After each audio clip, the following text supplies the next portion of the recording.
Ahora, como saben, nos hemos unido algunos de nuestros hermanos en Cristo para abordar el tema de la moralidad sexual bíblica en este domingo en particular, porque la nueva ley entró en vigencia en Canadá, el proyecto de ley C4, que básicamente convirtió en delito ofrecer a una persona transgénero o a una persona homosexual cualquier tipo de terapia de conversión. Es un delito castigo con hasta 5 años de prisión intentar convertir a una persona transgénero o a un homosexual. El asunto de la conversión es la razón por la que la iglesia está en el mundo. Por eso existimos en el mundo. Entonces, cuando los pastores supieron que esta ley se había establecido en Canadá, querían defender la verdad de Dios y que toda la nación supiera que la iglesia de Jesucristo predicará la conversión de los pecadores de todo tipo de estilo de vida pecaminoso, incluyendo ese. Así que James Coates se puso en contacto conmigo y me dijo, ¿te unirás a nosotros? Y yo dije, por supuesto, y eso llevó al énfasis de hoy. Y se nos han unido unos 5,000 más que en cierta manera se han inscrito para apoyar este día de esa manera. Y obviamente el objetivo, claro, es que la iglesia es llamada por el Señor a convertir a los pecadores. Eso es, esa es su obra. Pero predicamos el mensaje de conversión por el cual el Espíritu Santo lleva a cabo ese milagro maravilloso. Al pensar en cómo podríamos abordar esto de la manera más importante, me atrajo 1 Corintios capítulo 6 y los invito a ir a esa sección de su Biblia, 1 Corintios capítulo 6, versículos 9 al 11. Pablo está escribiéndole a la iglesia en Corinto y aquí él habla de la clase de personas que hay en esa iglesia y ellos son el tipo de personas que están en toda iglesia. Son personas que se han convertido de todo tipo de trasfondo pecaminoso. Así que escuche lo que dice 1 Corintios 6 y del versículo 9 al versículo 11. ¿No sabéis que los injustos no heredarán el reino de Dios? No erréis, ni los fornicarios, ni los idólatras, ni los adúlteros, ni los afeminados, ni los que se echan con varones, ni los ladrones, ni los avaros, ni los borrachos, ni los maldicientes, ni los estafadores heredarán el reino de Dios. Y esto erais algunos. Mas ya habéis sido lavados, ya habéis sido santificados, ya habéis sido justificados en el nombre del Señor Jesús y por el Espíritu de nuestro Dios. La iglesia en Corinto estaba formada por personas convertidas de la fornicación, la idolatría, el adulterio, la práctica sexual afeminada, la homosexualidad, el hurto, la avaricia, la embriaguez, la calumnia, la extorsión. Esa era una congregación de personas convertidas. Eso es lo que eran. Y eso es lo que toda iglesia es. Es una congregación de pecadores convertidos. Este pasaje está describiendo la colección de pecadores que componen la iglesia. Son pecadores convertidos. Esta es la misión de la iglesia en el mundo, convertir a pecadores. Los gobiernos pueden hacer leyes, todo lo que quieran, nunca dictarán a la iglesia cuál es su misión. La misión de la iglesia es predicar el Evangelio de Jesucristo para que los pecadores puedan convertirse. Toda clase de pecador, todo tipo de pecador. La iglesia está en el mundo para convertir a los pecadores. En Santiago capítulo 5, versículo 20 leemos, el que haga volver al pecador del error de su camino, salvará de muerte un alma. Permítame leer eso de nuevo. El que haga volver al pecador del error de su camino, salvará un alma de la muerte. Y muerte de la que se habla allí es muerte eterna, es decir, infierno. Entonces nuestra misión es convertir a los pecadores. Eso es lo que hacemos, por eso existimos en el mundo. No somos una organización caritativa, no somos una organización moral en el mundo, no estamos tratando de mejorar a las personas mediante algún tipo de instrucción de conducta. Existimos en el mundo para predicar el Evangelio de Jesucristo, para que los pecadores se conviertan, sean transformados. El hombre más grande que jamás ha vivido hasta su tiempo fue Juan el Bautista. Eso es lo que Jesús dijo de él, el último de los profetas del Antiguo Testamento y el precursor de nuestro Señor. Cuando el ángel vino a anunciar que iba a nacer, el mensaje del cielo acerca de Juan el Bautista fue este: Él hará que muchos de los hijos de Israel se conviertan al Señor Dios de ellos. Eso es conversión. Él hará que muchos de los hijos de Israel se conviertan al Señor Dios de ellos. En el Antiguo Testamento, David, que fue un gran pecador, confesó su pecado en los tonos penitentes del Salmo 51. Es un salmo agonizante de leer, porque David es honesto acerca de su miseria. Había cometido adulterio con Betsabé y se había encargado de que mataran a su esposo. En el remordimiento de su pecado, clama a Dios porque lo perdone y porque cree en Él un corazón limpio. Y en el Salmo 51 y el versículo 13, David dice: si haces esto, entonces enseñaré a los transgresores tus caminos, y los pecadores se convertirán a ti. David sabe lo que todo pecador convertido sabe, que fuiste salvo para que pudieras ayudar a convertir a otros pecadores. David dice: crea en mí un corazón limpio, y enseñaré a los transgresores tus caminos, y los pecadores se convertirán a ti. Cualquier ataque contra esta operación de convertir a los pecadores a Cristo es un ataque contra Dios, contra Cristo, contra el Espíritu Santo, contra la Biblia, contra la Iglesia, que será enfrentado por la Iglesia con un 100% de resistencia, porque esta es nuestra misión. Los pecadores deben ser convertidos o no entrarán en el reino de Dios. Estar afuera del reino de Dios significa castigo eterno en el infierno para siempre. La primera iglesia tenía una comisión, la conversión de pecadores. Y conforme los apóstoles salieron a predicar el Evangelio a las naciones por primera vez en el libro de los Hechos, en el capítulo 15 regresaron para informar lo que estaba pasando. Y leemos en el capítulo 15 de Hechos y en el versículo 3 que Pablo y Bernabé vinieron a los hermanos en Jerusalén, y el versículo 3 dice: ellos pues, habiendo sido encaminados por la iglesia, pasaron por Fenicia y Samaria, contando la conversión de los gentiles, y causaban gran gozo a todos los hermanos. Cuando regresaron para dar un informe de la misión, estaban describiendo la conversión de gentiles. Abajo en el versículo 19 del mismo capítulo: por lo cual yo juzgo que no se inquiete a los gentiles que se convierten a Dios. Salieron a las naciones gentiles que no tenían entendimiento de la verdad cristiana, que en su mayor parte no tenía comprensión del Antiguo Testamento, que era la única escritura existente, sin entendimiento del Evangelio. Los confrontaron en su perdición y su pecado con el propósito mismo de la conversión. Una ilustración de eso ocurrió, por ejemplo, en la ciudad de Tesalónica. En Primera de Tesalonicenses, capítulo 1, leemos esto. Versículo 9.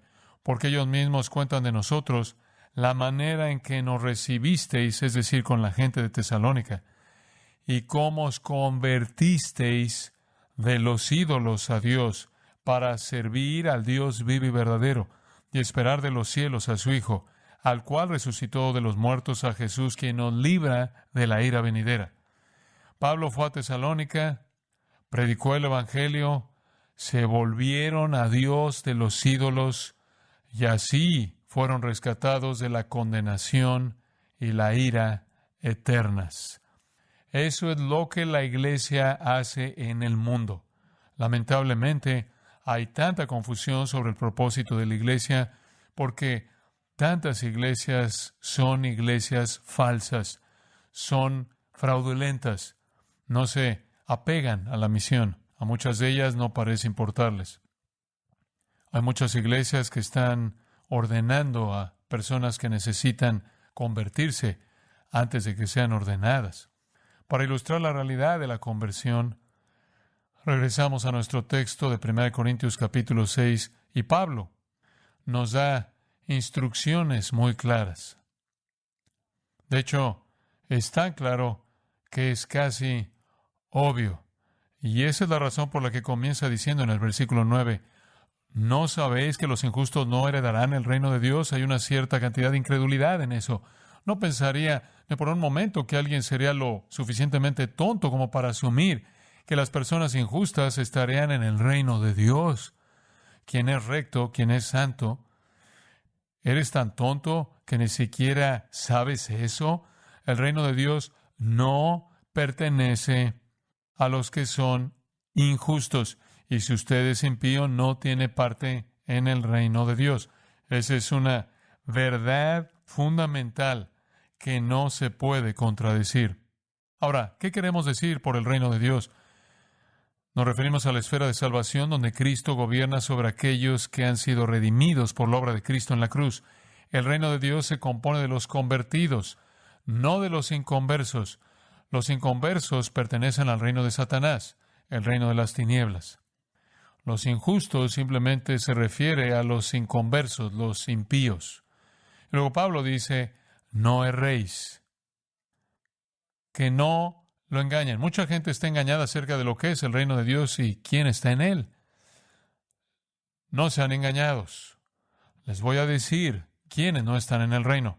Fornicarios, idólatras, adúlteros, afeminados, homosexuales, ladrones, avaros, borrachos, maldicientes y estafadores. Ellos no están ahí, nunca lo heredarán. Los inconversos no tienen lugar en el reino. Entonces el propósito de la iglesia, al proclamar el reino de Dios y la salvación que te da entrada al reino, es predicar el evangelio que convierte a pecadores para que puedan entrar al reino. Vea esta lista.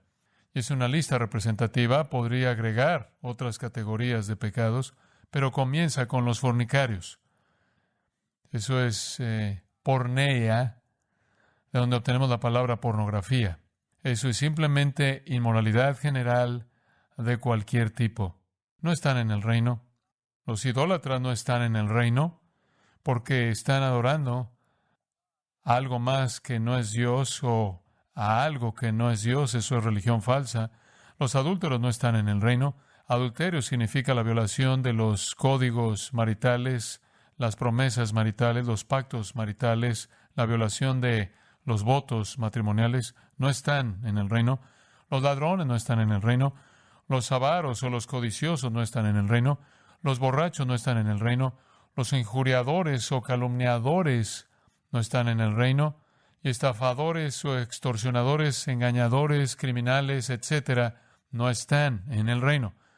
Ahora, hasta aquí, no he oído hablar de ninguna ley que el gobierno vaya a promulgar para prohibirnos de tratar de convertir a los estafadores, o tratar de convertir a los calumniadores, o tratar de convertir a los borrachos o ladrones. No hay leyes hechas para proteger a esas personas, pero hacen leyes para proteger a dos de estas categorías, los afeminados y los homosexuales. ¿Por qué es que el gobierno está haciendo eso? ¿Por qué es que el gobierno ha seleccionado pecados para protegerlos? ¿Por qué está pasando eso? Porque el gobierno está bajo la influencia del mismo Satanás y el daño causado por estos pecados es masivo, sustancial y fundamental. porque destruye la identidad humana, destruye el matrimonio, destruye la familia, destruye a los niños y destruye a la sociedad. Entonces, el reino de las tinieblas hace leyes para proteger los comportamientos más destructivos. ¿Qué incluye afeminados? Bueno, es la palabra malakos, significa suave, como ropa suave, solo la palabra suave, pero usado en el sentido sexual, se refiere al compañero pasivo en una relación homosexual, o al travesti, o a la persona transgénero, o al prostituto, o al eunuco, al que se ofrece a sí mismo, al homosexual agresivo. El homosexual, sí, eso es arsenocoites, de dos palabras, hombre-cama. Alguien que se va a la cama con un hombre. Hombre en la cama con un hombre. Así que usted tiene términos realmente bastante amplios. La homosexualidad y todas las formas de transición encerradas en la palabra malakos. En 1 Timoteo capítulo 1 hay otra lista que haría bien en ver. 1 Timoteo capítulo 1, versículo 8, Pablo está hablando de la ley y por qué la ley debe ser predicada, si vas a predicar la ley, si vas a hacer la ley. Y aquí está para qué está diseñada la ley. Sabemos que la ley es buena si uno la usa legítimamente, conociendo que la ley no fue dada para el justo, sino para los transgresores y desobedientes. Y ahora usted comienza a ver algunas categorías de estas personas rebeldes y sin ley. Son impíos, son pecadores, son irreverentes, son profanos y son patricidas y son matricidas, son homicidas, hombres inmorales y homosexuales y secuestradores y mentirosos y perjuros. ¿Y para cuánto se oponga a la sana doctrina? Una vez más, no veo que los gobiernos tengan mucha prisa por hacer leyes para proteger a los secuestradores o perjuros. ¿Por qué se empeñan en proteger a los homosexuales? ¿Qué interés tiene el gobierno en proteger un pecado en particular? En una administración anterior de nuestro gobierno en Estados Unidos, habían 250 homosexuales y personas transgénero en la operación de la Casa Blanca y esta administración actual ha superado eso en tan solo un año. ¿Por qué están especialmente protegidos? No protegemos a los secuestradores, no protegemos a los perjuros. Es ridículo proteger a los sodomitas y es ridículo protegerlos al grado en que pueden aprovecharse de los hijos de usted para ser seducidos a ese tipo de vida sobre la que los hijos de usted supuestamente tienen la libertad de decidir sin el consentimiento de sus padres. Eso es locura. Se les da rienda suelta como depredadores para engañar y seducir a los hijos que usted tiene. ¿Qué interés tiene el gobierno en proteger a los homosexuales del reino de Dios? ¿Por qué es que es una amenaza convertir a un homosexual, convertir a una persona transgénero? ¿Por qué quieren hacer leyes para evitar eso? ¿Tienen un interés en particular en poblar el infierno con cierto tipo de pecador? ¿Qué derecho tienen ellos en decirle a la iglesia que está bajo mandato divino que es un delito convertir a un pecador? La iglesia no ayuda en muchos casos porque muchas iglesias son confusas. Hay iglesias llamadas iglesias de la comunidad metropolitana. Son iglesias fundadas por Troy Perry, quien era un homosexual muy conocido hace algunos años atrás en Hollywood. Actualmente hay 222 iglesias de la comunidad metropolitana alrededor del mundo en 37 países. Son iglesias para homosexuales. Y recuerdo estar sentado en una mesa teniendo un debate con él, mirándolo de manera personal al otro lado de la mesa y confrontándolo sobre el pecado y confrontándolo sobre la miseria de iniciar iglesias en el nombre de Jesucristo compuestas por personas que no se habían convertido de ese pecado y trató de hacerse pasar por un noble homosexual que era monógamo, y resultó que yo tenía en mi cuaderno el registro de la policía de sus arrestos múltiples en Hollywood por sexo anónimo en las calles con casi cualquier persona. Él todavía está vivo. Sigue siendo el patriarca de estas 222 iglesias.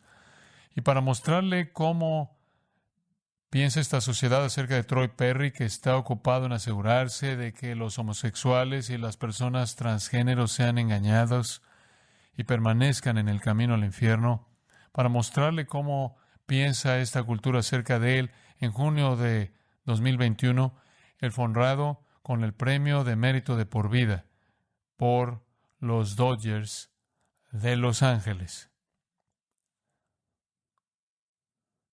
¿Cuál es el logro de este hombre? Todos los pecadores necesitan convertirse. Ahora, ¿qué tiene que decir la Biblia acerca de esto? Tenemos la declaración general que le leí en 1 Corintios 6 y 1 Timoteo 1. Seamos un poco más específicos y volvamos al Antiguo Testamento.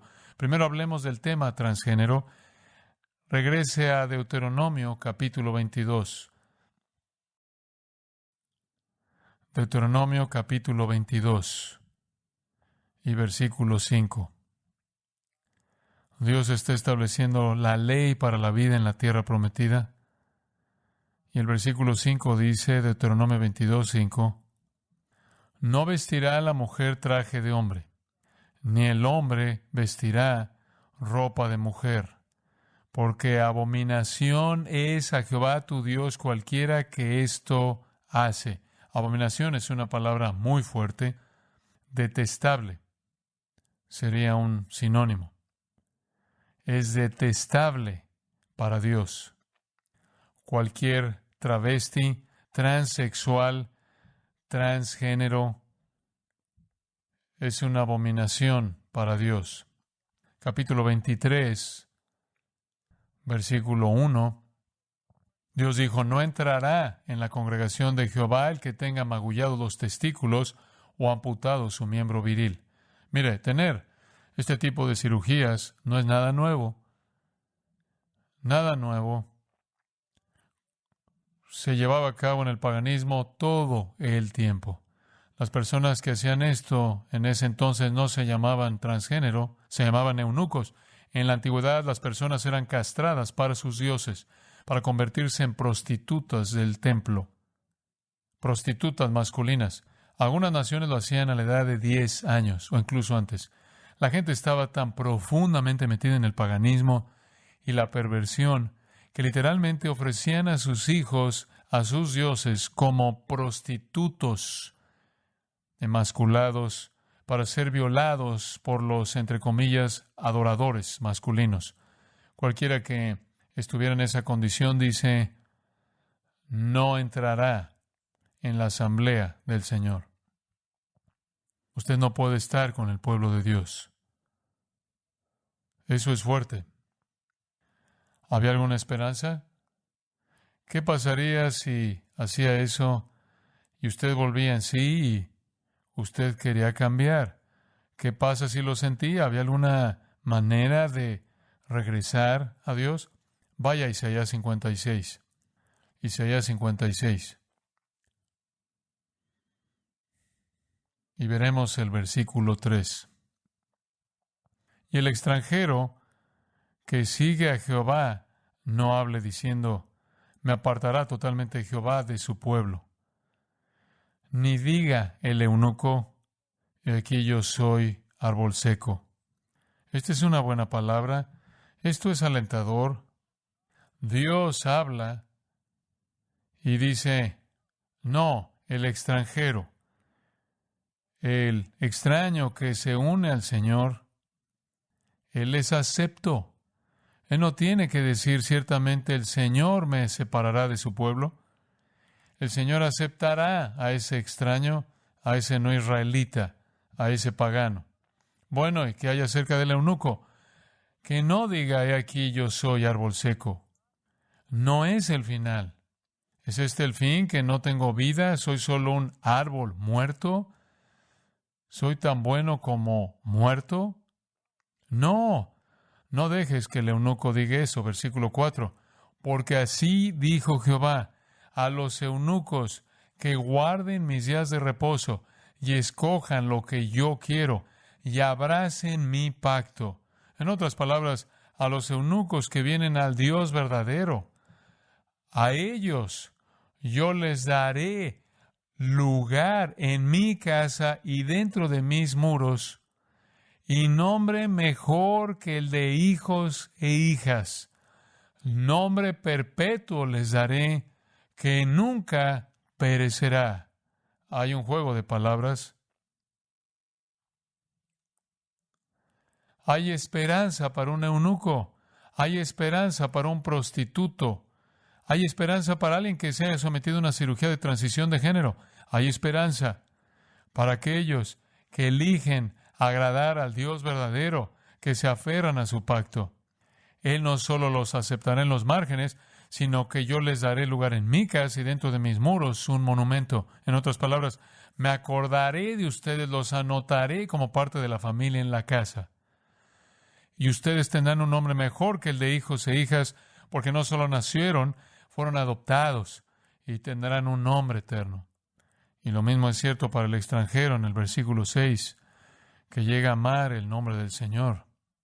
Sí, el extranjero, el pagano, el idólatra puede ser convertido y entrar al reino de Dios, y la persona transgénero puede ser convertido y entrar al reino de Dios. Y de hecho tenemos la historia de un eunuco convertido. Vaya al 8º capítulo del libro de los Hechos. Esa es una historia asombrosa. Hechos capítulo 8. Felipe, uno de los creyentes en la iglesia de Jerusalén. Su historia comienza en el versículo 26. Un ángel del Señor habló a Felipe diciendo: levántate, ve hacia el sur por el camino que desciende de Jerusalén a Gaza. Es un camino desértico. El Señor le comunica a Felipe que quiere que vaya por este camino hacia el desierto. Entonces él se levantó y fue. Y había un eunuco etíope. Ese sería alguien que físicamente fue emasculado, castrado para el servicio de sus dioses y su reina. Él es un etíope eunuco, funcionario de Candace, reina de los etíopes, y tiene una responsabilidad importante estando a cargo de todos sus tesoros, y había venido a Jerusalén para adorar. ¿Qué hace él viniendo a Jerusalén para adorar? Quizás que hubiera leído Isaías 56, no es exagerado. ¿Por qué? Porque el versículo 28 dice: él volvía sentado en su carro y leyendo, ¿qué? El profeta Isaías. Y el Espíritu le dijo a Felipe: acércate y júntate ese carro. Acudiendo Felipe, le oyó que leía el profeta Isaías.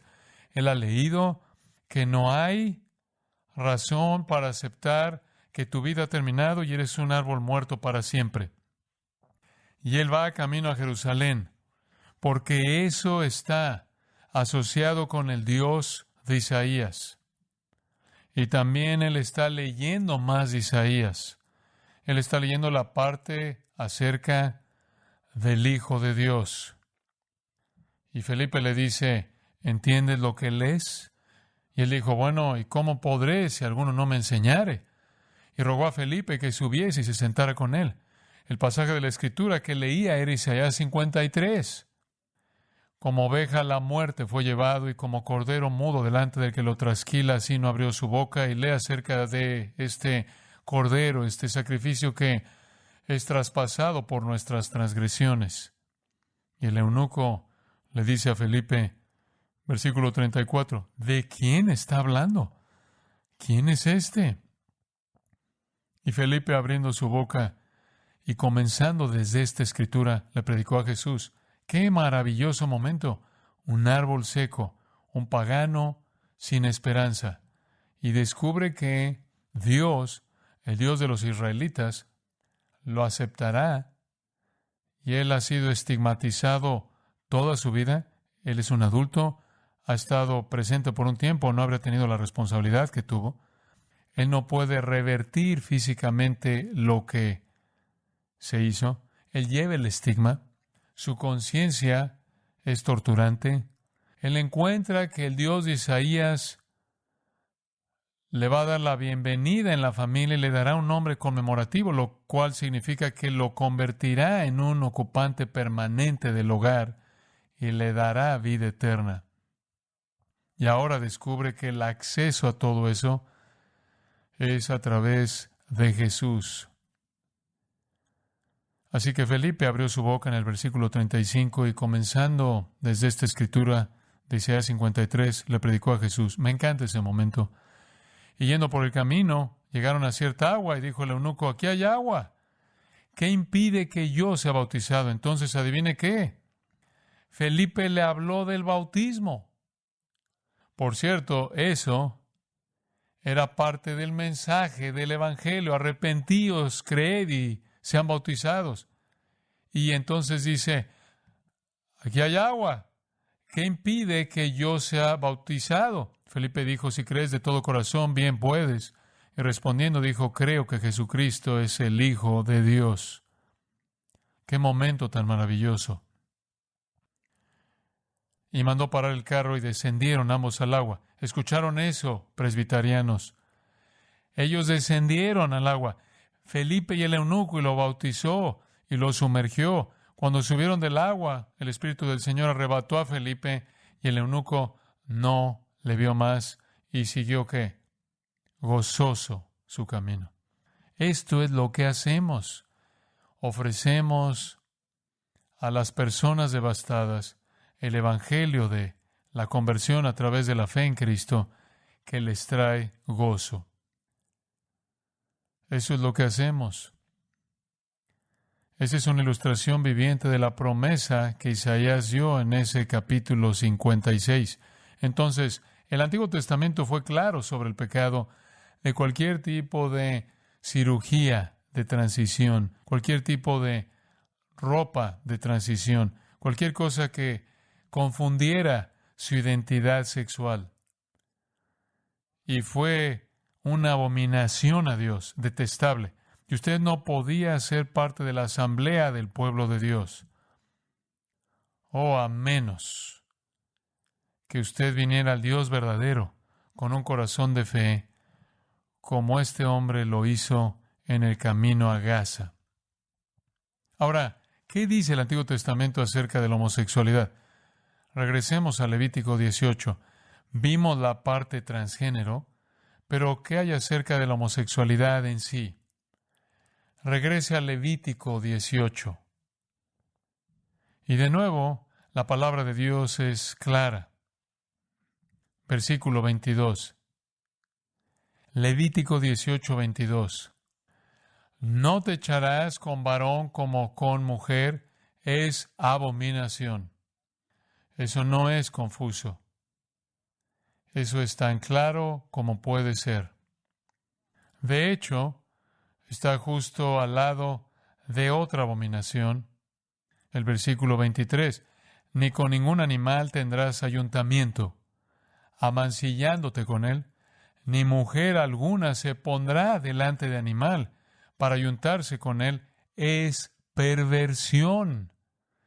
El sexo homosexual es, a los ojos de Dios, solo perversión, como la bestialidad.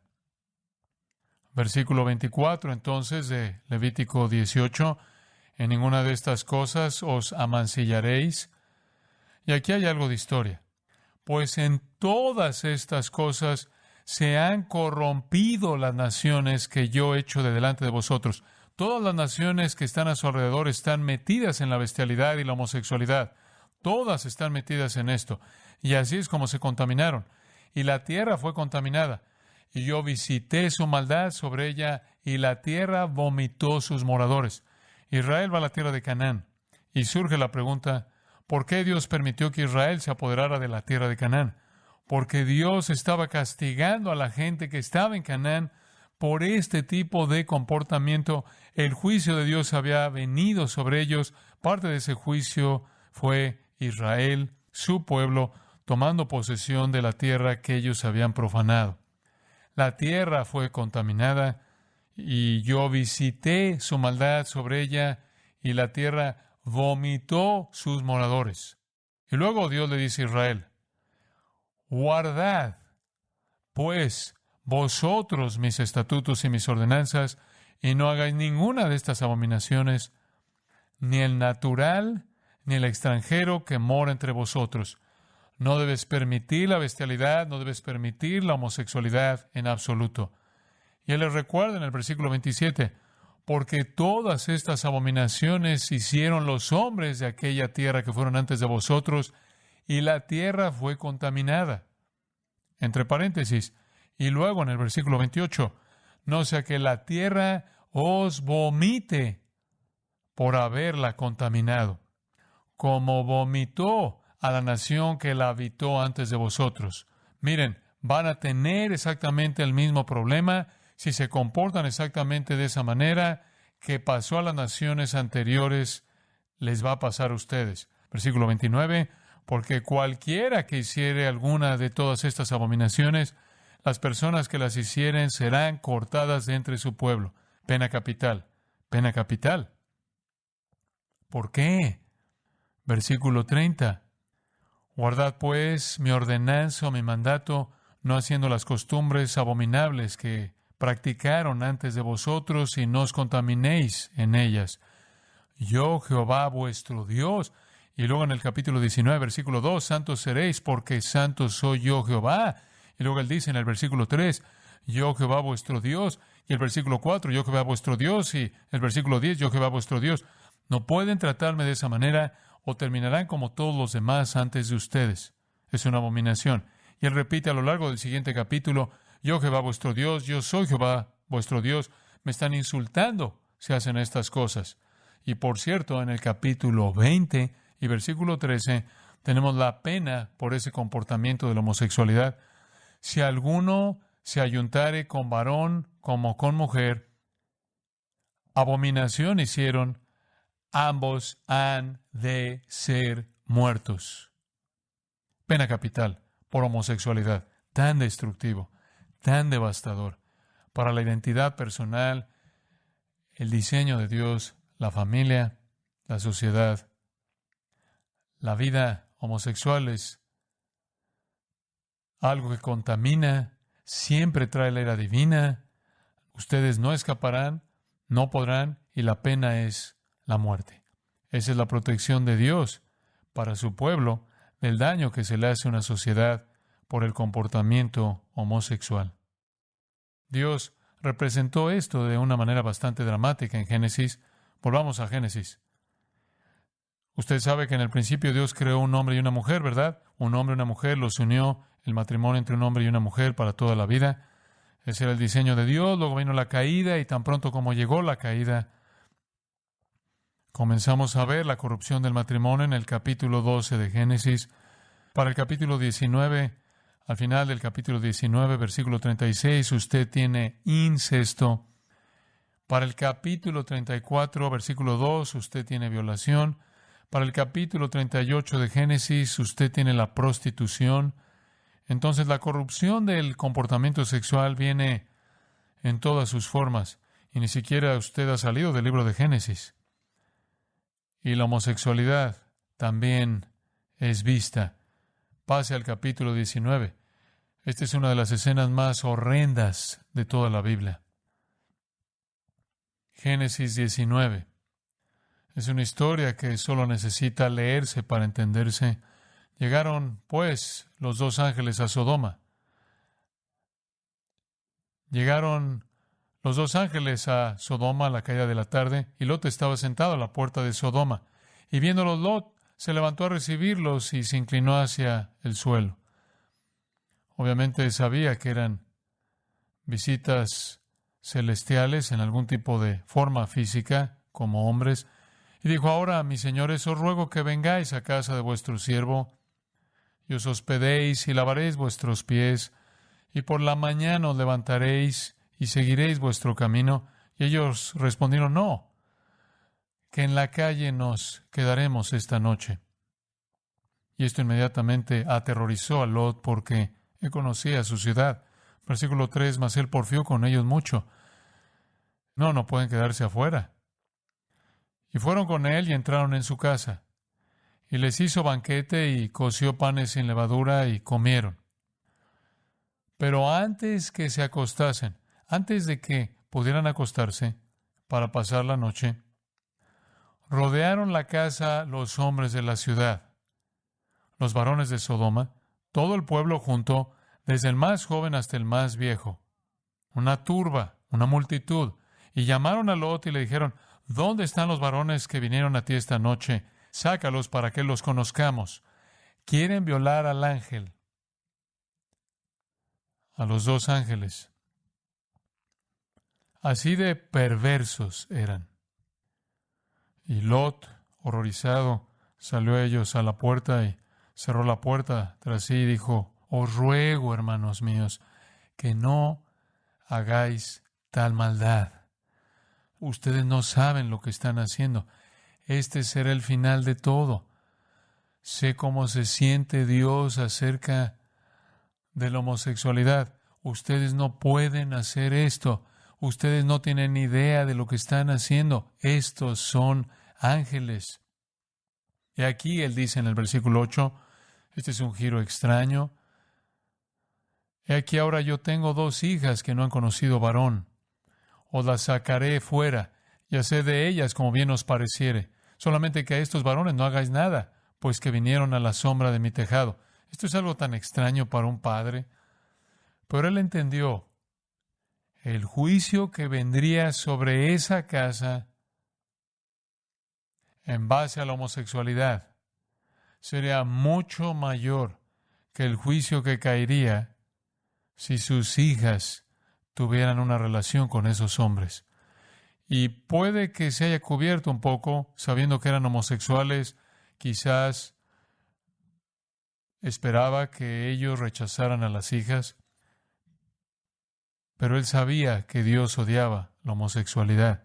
Él dijo: no hagan esto, están siendo protegidos en mi casa, no quiero el juicio. Y ellos respondieron: quita ya. Y añadieron: ¿vino este extraño para habitar entre nosotros y habrá de dirigirse en juez este hombre Lot? Extraño, ahora te haremos más mal que a ellos. Y hacían gran violencia al varón, a Lot, y se acercaron para romper la puerta. Van a violar a estos ángeles y tienen que pasar por encima del cuerpo de Lot y derribar la puerta.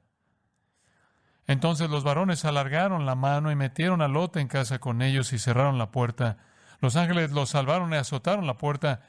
Y luego en el versículo 11 a los hombres que estaban a la puerta de la casa hirieron con ceguera. Y había una gran multitud de ellos, y desde el menor hasta el mayor, lo que significa que era la gama de personas en la sociedad. Y se fatigaban buscando la puerta. ¿Qué tal? Mira, estoy ciego, creo que me voy. Digo, estás ciego y todavía te impulsa esta lujuria, que en tu ceguera estás tratando de encontrar la puerta. Y dijeron los varones a Lot: ¿tienes aquí alguno más? Yernos y tus hijos y tus hijas y todo lo que tienes en la ciudad, sácalo de este lugar, porque vamos a destruir este lugar, por cuanto el clamor contra ellos ha subido de punto delante de Jehová. Por tanto, Jehová nos ha enviado para destruirlo. Entonces salió Lot y habló a sus yernos, los que habían de tomar, sus hijas, y les dijo: levantaos, salid de este lugar, porque Jehová va a destruir esta ciudad. Mas pareció a sus yernos como que se burlaba. Y al rayar el alba, los ángeles daban prisa a Lot, diciendo: levántate, toma tu mujer y tus 2 hijas que se hallan aquí, para que no perezcas en el castigo de la ciudad. Y deteniéndose él, los varones asieron de su mano y de la mano de su mujer y de las manos de sus 2 hijas, según la misericordia de Jehová para con él, y lo sacaron y lo pusieron fuera de la ciudad. Y uno dijo: escapa por tu vida. Y luego, abajo en el versículo 24, hizo llover sobre Sodoma y Gomorra azufre y fuego de parte de Jehová desde los cielos. Y la mujer de Lot miró hacia atrás y le dijeron que no lo hiciera, y se convirtió en estatua de sal. Así es como Dios se siente acerca de la homosexualidad, y es el mismo Dios hoy. ¿Sabe? Hay algunos que han tratado de sugerir que el pecado de Sodoma fue la falta de hospitalidad, pero Judas describe el pecado de Sodoma como ir en pos de vicios contra naturaleza. Y Pedro, en segunda de Pedro, describe el pecado de Sodoma como seguir la carne en concupiscencia. El pecado grosero de esa ciudad fue el pecado de la homosexualidad, por lo cual Dios la quemó hasta consumirla y a todos en ella. Esto es lo que sucede a lo largo de la historia cuando Dios mira a otras ciudades. Sabemos esto porque en el libro de Isaías, por ejemplo, desde Isaías 13 al 23, el profeta declara juicio de Dios sobre toda clase de ciudades, toda clase de naciones, por la misma clase de conducta. Isaías pronuncia juicios sobre Babilonia, Asiria, Filistea, Moab, Damasco, Etiopía, Egipto, Edom, Arabia y Tiro.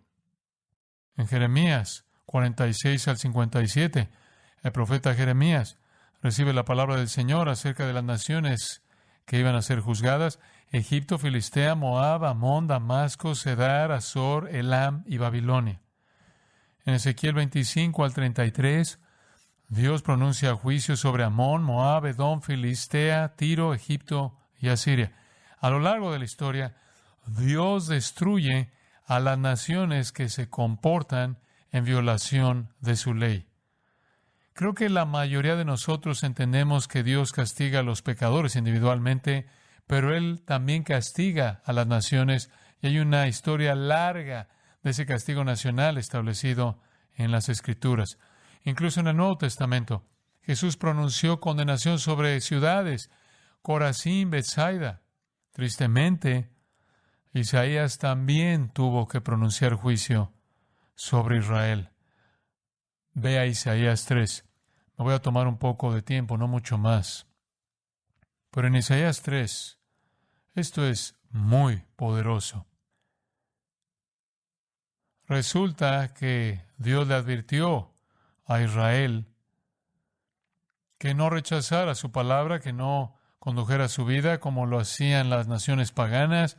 Pero en el tercer capítulo de Isaías, si ve abajo en el versículo 9, usted ve que Israel también había exhibido su pecado como Sodoma, no lo ocultaron. ¡Ay del alma de ellos, porque amontonaron mal para sí! Aquí viene el juicio sobre otra nación, y todos sabemos que vino en el cautiverio de Babilonia, devastador, aplastante, destrucción y muerte. Debido a que Israel no escuchó la palabra del Señor, recibieron el mismo castigo que las naciones paganas porque se comportaron de la misma manera.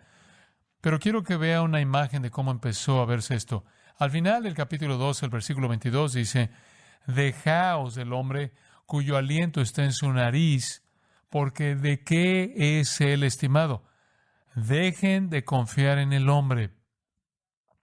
Eso es exactamente lo que habían hecho. Dejen de confiar en el hombre antes que en Dios, o Dios los va a juzgar a ustedes. Empuja a Dios, confía en el hombre y vendrá el juicio.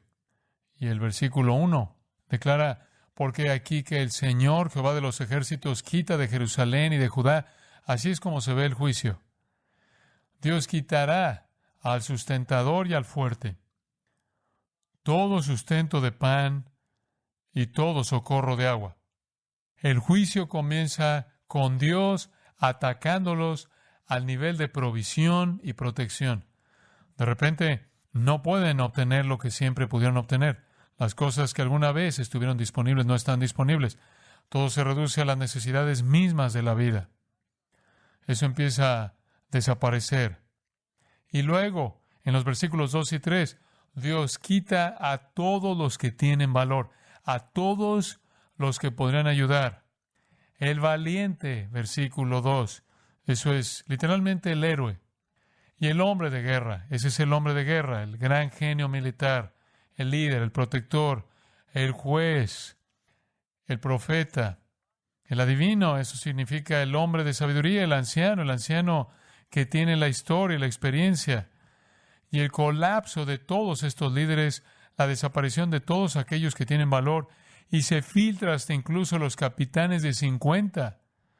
El liderazgo en todos los niveles comienza a desaparecer. Y el hombre de respeto serían los hombres muy distinguidos.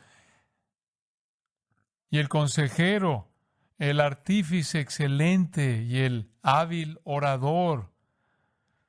Todos los que podrían aportar algo de valor están desapareciendo. Confiaron en el hombre y ahora están siendo despojados de los únicos hombres que podrían ayudar. Y cuando todos los poderosos y sabios e influyentes se hayan ido, el versículo 4 dice, y le pondré jóvenes por príncipes, y muchachos serán sus señores. De repente sus líderes se vuelven débiles e infantiles, sin liderazgo fuerte. Entonces el pueblo está oprimido. Versículo 5, esto es lo que sucede, se oye conocido, y el pueblo se hará violencia unos a otros, cada cual contra su vecino, tiene anarquía, obtiene caos, desorden, destrucción civil, desobediencia civil. El joven se levantará contra el anciano, falta de respeto hacia los mayores. Los jóvenes aterrorizan a los mayores. Los inferiores no tienen respeto por los honorables. Cuando Dios comienza a juzgar una nación, de repente lo que una vez estuvo disponible ya no está disponible. Y todas las personas en las que usted podía confiar, todas las grandes personas que podían marcar la diferencia, se han ido. Y ahora usted literalmente está siendo gobernado por gobernantes débiles e infantiles. Y ahí está la anarquía en las calles, caos y desorden. De hecho, es tan desesperado que necesitan un líder. Así que cuando alguno tomare de la mano a su hermano de la familia de su padre y le dijere, tú tienes vestido, tú serás nuestro príncipe, ese es el único requisito. Tienes una túnica. Sé tú nuestro gobernante. Y toma en tus manos esta ruina. Ya han arruinado el lugar, pero él jurará aquel día diciendo, no tomaré ese cuidado. Yo no quiero asumir esta responsabilidad, porque en mi casa ni hay pan ni que vestir. No me debes nombrar gobernante del pueblo. En otras palabras, todo comienza a desintegrarse, todo, hasta el liderazgo. Pues versículo 8, arruinada está Jerusalén y Judá ha caído, porque la lengua de ellos y sus obras han sido contra Jehová para irritar los ojos de su majestad. Ellos estaban mostrando el pecado. Eran como Sodoma. ¡Ay de ellos! ¡Ay de ellos! Buenas noticias en el versículo 10. Decida al justo que le irá bien. Oh, me alegra escuchar eso. Porque comerá de los frutos de sus manos. Pero ay del impío, mal le irá, porque se le hará lo que merece. Marque eso. Los malvados obtienen exactamente lo que se merecen. El versículo 12 lo resume. Los opresores de mi pueblo son muchachos y mujeres se enseñorearon de él. Sus opresores son niños, infantiles, débiles, afeminados. Y las mujeres los gobiernan. Y los que los guían, los engañan y tuercen el curso de sus caminos. El pecado destruye a las personas, sí, también destruye naciones. Y esta nación y cualquier nación que haga leyes para proteger el pecado está en ese mismo camino hacia la destrucción total. El pecado destruye, lo vuelvo a decir, a individuos y destruye a naciones. Porque atrae sobre su propia cabeza la ira de Dios. Romanos 1 nos dice cómo se ve esa ira. Dios entrega una nación, los entrega a la inmoralidad sexual, Romanos 1, 24. Y luego los entrega a la homosexualidad, y luego los entrega una mente reprobada. Usted va de la sexualidad, una revolución sexual, la pornografía, a la homosexualidad, a la locura. Una mente reprobada significa que usted ni siquiera funciona. No hay vuelta atrás porque usted no es racional. Usted empieza a hacer leyes para proteger a la gente que está loca. ¿Por qué dices eso? Porque ellos no saben si son hombre o mujer. ¿Qué tan loco puede estar usted? Eso se convierte en sí mismo un juicio. Así que sabemos cómo se siente Dios acerca del movimiento transicional, transgénero. Sabemos lo que él piensa acerca de los homosexuales.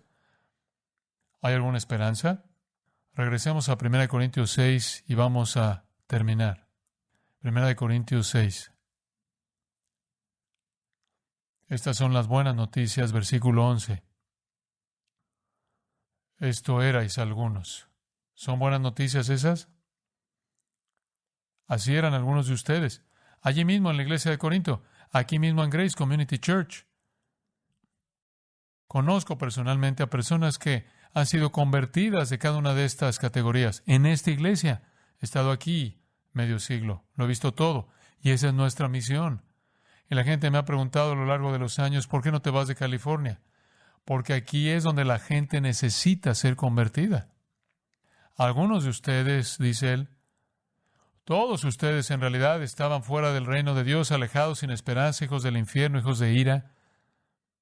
Pero ustedes fueron lavados, ustedes fueron santificados, pero ustedes fueron justificados en el nombre del Señor Jesús y por el Espíritu de nuestro Dios. Increíble declaración. Él usa 3 palabras para describirlo. Es una conversión tan completa. Esto no es terapia. Esto no es un proceso. Este es un evento divino que se lleva a cabo en un momento divino. Es algo que ya les había pasado, no estaban en proceso. Ustedes fueron lavados, ustedes fueron santificados, ustedes fueron justificados. Un evento decisivo en el que Dios lo lavó a usted, lo santificó a usted y lo justificó a usted. El pecador sin esperanza. 3 palabras. En primer lugar, si usted es un pecador, necesita ser lavado. Es un verbo compuesto. Lavado a fondo. Lavado hasta los huesos. Limpieza profunda. No importa cuál sea la categoría de su pecado, usted viene a Cristo y usted será lavado. Y entonces será santificado. Una vez que se lava toda la inmundicia, el Señor plantará su santa presencia en su vida. Y entonces será justificado. Él lo declarará justo a usted. Dice usted, bueno, ¿cómo me volví justo tan rápido? Porque Dios acreditará a la cuenta de usted la propia justicia de Él. Eso es conversión. Por eso existimos. Y ningún gobierno jamás hará una ley que detenga a la iglesia verdadera de estar ocupada en convertir a los pecadores. Usted puede ser lavado, lo cual incluye perdón completo. Usted puede ser santificado, lo cual incluye ser una nueva creación. Volverse santo, por así decirlo. Y usted puede ser justificado no en un proceso y no en una terapia. Es un milagro divino cuando usted confía en Cristo, confía en su nombre y es la obra del Espíritu. ¿Qué tan dramática fue esta conversión? Regrese al capítulo 1. Terminaremos allí. ¿Qué tan dramático fue el cambio? Capítulo 1, versículo 2. A la iglesia de Dios que está en Corinto, a los santificados en Cristo Jesús, llamados a ser santos. ¿Qué? Esos afeminados, transgénero, homosexuales, injuriadores, calumniadores, perjuros, ¿se volvieron santos? Sí, así de completa es la conversión. Es una transformación divina, milagrosa. En el nombre del Señor Jesús y por el Espíritu de nuestro Dios.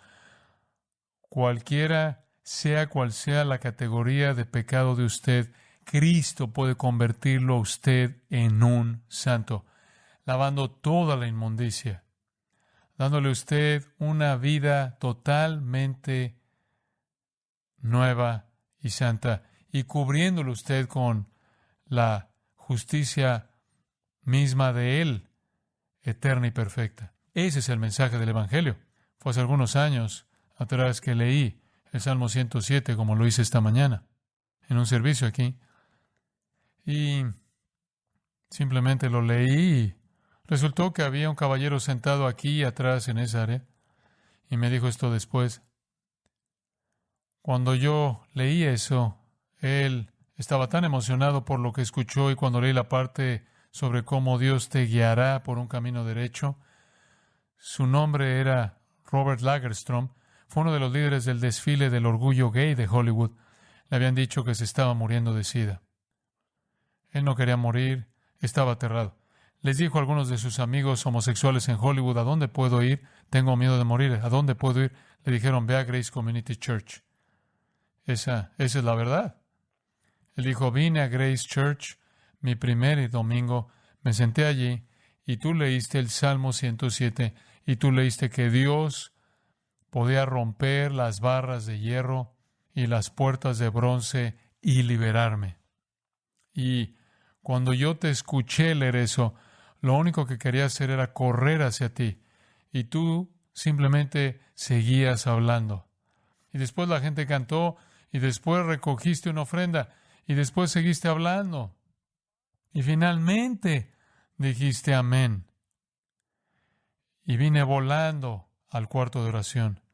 Y él se convirtió ese día totalmente transformado. Y él resultó que vivía en la ruta del desfile del orgullo gay. Y no pasó mucho tiempo después de eso que él abrió su casa para que todos pasaran y les diera el Evangelio. Lo bauticé aquí mismo. Vivió unos pocos meses más y se fue al cielo.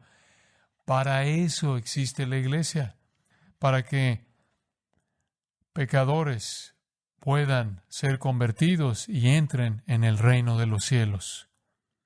Cualquier gobierno que se interponga en el camino de esa obra de Dios está en la posición más peligrosa en la que alguien podría estar en este planeta. Mucho más peligroso que cualquier enemigo humano o cualquier virus o cualquier otra amenaza concebible es que Dios descienda a juzgar. La iglesia será la iglesia. Amén. Oremos. Padre, te agradecemos nuevamente por la claridad con